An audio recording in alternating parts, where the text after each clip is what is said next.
ସତରେ ବାବା, ତମେ ଯାହା ବି ଆଣିକି ଦଉଥିଲ ଆମକୁ ଅମୃତ ଭଳି ଲାଗୁଥିଲା। ସେ ମଜା ଆଉ ଏବେ ନାହିଁ। ବାହାରେ ବର୍ଷା ହେଉଥିଲା ବେଳେ ବାବା ଆସିକି କୁହନ୍ତି ଘରେ, ପିଲାମାନଙ୍କୁ ସ୍କୁଲ ଛାଡ଼ିବନି, ବାହାରେ ଜୋରରେ ବର୍ଷା ହେଉଛି, ପିଲାଙ୍କ ଦେହ ଖରାପ ହେଇଯିବ, ଆଉ ପିଲାଙ୍କୁ ଯଦି ସ୍କୁଲ ଛାଡ଼ିବ, ଯଦି ଦେହ ଖରାପ ହୁଏ ତାହେଲେ ତୁ ବୁଝିବୁ। ଶୋଇଥିବା ସମୟରେ ଆଉ ଥରେ ଚାଦରଟି ଘୋଡ଼େଇ ଦେଇ ବାବା ଅଫିସ ପଳାନ୍ତି।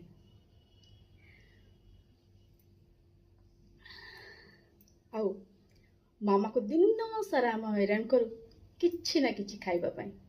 ସେ ପକୁଡ଼ି ହଉ କି ତା ସାଙ୍ଗରେ କିଛି ବି ମଜାଦାର ଜିନିଷ ହଉ, ବର୍ଷା ପାଗରେ ଯାହା ବି ଭଲ ଲାଗେ, କି ମୁଢ଼ି ମିକ୍ସଚର ହଉ, ସେ ଯେଉଁ ଖାଇବାର ମଜା ଥିଲା ଏବେ ଆଉ ସେଇଟା ନାହିଁ। ସଣ୍ଡେରେ ଛୁଟି ହେଲେ ବାବାଙ୍କର 22 ଇଞ୍ଚିଆ ସାଇକେଲ, ରାଲି ସାଇକେଲରେ ବସି ଯେଉଁ ସକାଳେ ଜଳଖିଆ ଆଉ ସନ୍ଧ୍ୟାବେଳେ ଯେଉଁ ଗୁପଚୁପ୍ ଆଣି ଖାଇବାର ମଜା ଏବେ ଆଉ ନାହିଁ। ଘରକୁ ଗୁପଚୁପ୍ ଆଉ ଜଳଖିଆ ଆଣି ସାରିଲା ପରେ ଯେଉଁ ହିସାବ କରି ଭାଇ ଭଉଣୀ ଭିତରେ କଳି ଝଗଡ଼ା ଲାଗି ମିଳିମିଶି ବାଣ୍ଟିକି ଝଗଡ଼ା କରି ମଜାରେ ଖାଉ, ସେଇ ମଜା ଆଉ ନାହିଁ। ପ୍ରତି ମାସରେ ଦରମା ପାଇଲା ପରେ ବାବା ଯେଉଁ ଆମକୁ ସାଉଥ ଇଣ୍ଡିଆନ ହୋଟେଲରେ ନେଇକି ଖୁଆନ୍ତି, ସେଇଠି ଯେଉଁ ଆଇଟମ୍ ମିଳେ, ଭାତ, ଡାଲି, ସାମ୍ବାର, ଦହି, ମିକ୍ସ ଭେଜ ତରକାରୀ, ଦୋସା, ଇଡଲି ସାମ୍ବାର, ଯାହା ବି ମିଳେ,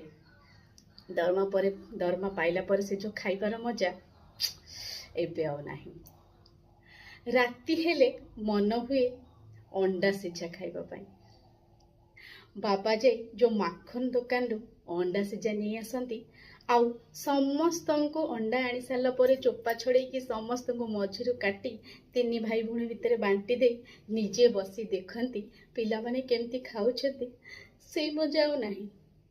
ସତରେ ଆଜ୍ଞା, ବାପା ମାଙ୍କ ପାଖରେ ଯେଉଁ ମଜା ଥାଏ ଖାଇବାରେ, ସେଇ ମଜା ନିଜେ ଆପଣ ଯେତେ 5 ଷ୍ଟାର ରେଷ୍ଟୁରାଣ୍ଟରେ ଖାଆନ୍ତୁ କି ଯେତେ ମର୍ସିଡିଜ୍ ଚଲେଇକି ଗାଡ଼ିରେ ଯାଆନ୍ତୁ, ସେ ମଜା ରିଅଲ ମଜା ନୁହେଁ।